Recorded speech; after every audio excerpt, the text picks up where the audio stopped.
The Stratoflite kind of did all the normal stuff that you usually do. Start off in the back box. Player unit, which directs scoring to one of the 4 different players, was kind of sticky.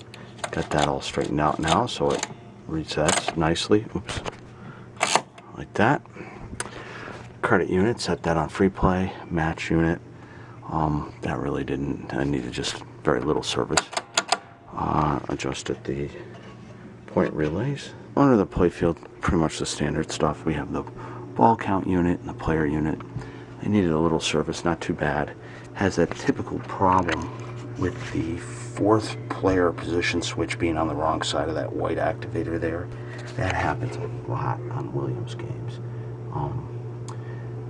I don't know why, but that always happens. Anyways, went through those, made sure that they were operational, made sure everything was operational. Looks good and ready to start a game. It scores on all the players. I'm going to hit start.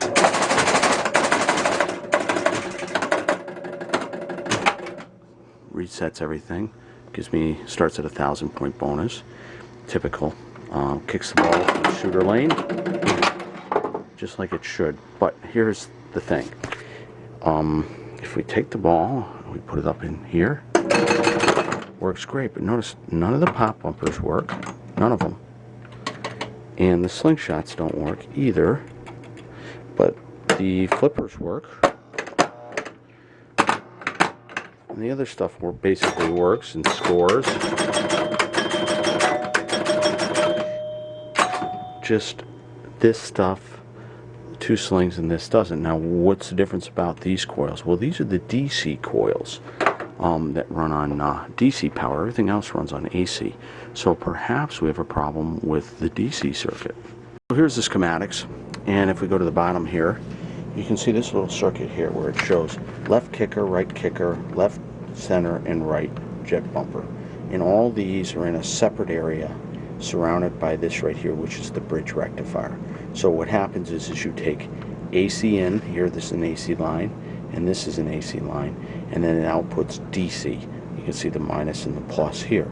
So I suspect that we've got a problem with this bridge rectifier. Also note that there's a fuse here too. The fuse could be blown, but often if this fuse blows, that means that bridge rectifier is shorted. So let's take a look under the playfield. Underneath the playfield, and if we go over this corner, this is where the bridge rectifier lives for the pop bumpers, which are these guys here, and the 2 slingshot kickers, which are up here. Those are all DC devices. So what this does is it brings AC in, which are the 2 yellow wires, converts it to DC, and then puts it out. Black wire is the negative, red wire is the positive. Note there's a fuse here, and there's also a capacitor in this circuit. So just by looking, I can tell that this fuse is blown. I can just see it. I can see the filament is indeed burn on this. So what I'm going to do is take that out, and I'm going to put one of my nifty circuit breaker devices in here, and if it blows immediately, that means the bridge rectifier is shorted. Let's see what happens. It didn't blow immediately. Look at that. So the bridge is probably okay. Now we can lower the playfield and see if our pop bumpers are indeed working. Now I'll put the ball in here, which is an AC device, kicks it into the pop bumpers, and look, the pop bumpers are working now. Oh, but notice that. It hit this one and it immediately tilted. Untilted it. Let's just see. Okay. Okay. Okay. Now watch when I hit this one. Oh, it works, but what it does is it's sticking on. So this is what's causing that fuse to blow. So we obviously don't want it to do that. So maybe the coil's okay, but it just needs some adjustment so that it doesn't blow the fuse. What they call a little spoon switch here. You've got this pedestal that comes down. This is activated from the ball up on top of the playfield, and as it moves to the side, it closes the switch, which turns on the pop bumper. As this switch here by my index finger closes, that scores the points, and this actually activates the coil, this big switch up here. So what you want is you want the lightest contact possible on this blade. Don't bend it too much towards the playfield, putting too much tension on this. And also you want to center that pedestal inside the center of the spoon switch, and also clean the spoon switch. So if there's any grease or dirt in there, that it's nice and clean. You do not lubricate it at all. It runs dry. No lubrication. And that allows the spoon switch to work very well and always return to the center. If it's misadjusted, it'll stick to one side, locking on the coil, burning up the fuse or burning up the coil. Note on pop bumpers where the lights are like flickering or don't always work, a lot of times it's just the sockets are too loose.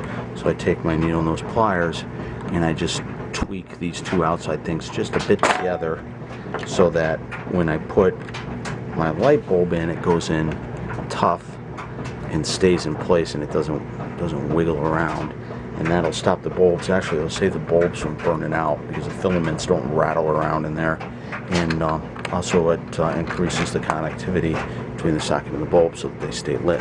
Now with the spoon switch adjusted properly on this so that it's not jamming and causing this to lock on, you can see we get good pop bumper action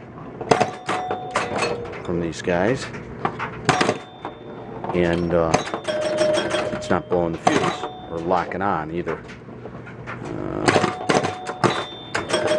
DC bumpers are very much more reactive than AC bumpers, so you get a lot more kick from them, and they're just seem people like them, generally like them a lot more. On Stratoflite, you have this ABCD sequence, and then you've got 3 targets for A. Once you got those 3, A lights down here. Do it for B, then B lights down here. Do it for C, and C lights down here. And then we do it for D, and D lights. That light's special here. Also gives us an extra ball. Now with special lit, when we hit this target, we will increment the game counter, winning a free game. Actually, we got 2. That's even better. And the special light goes out, but the extra ball light stays lit. Notice we got triple bonus lit too. You got double and triple bonus, and obviously single bonus. The pop bumper adjusted and installed. We can play a couple games on here just to make sure everything works like it should. And this is actually a pretty decent game. Man, that's a suicide shot. Never aim for that. It's just terrible. That's a suicide shot. Suicide, I tell you. But this is the skill shop. As you can see, the pop bumpers are working well. The game operates as it should.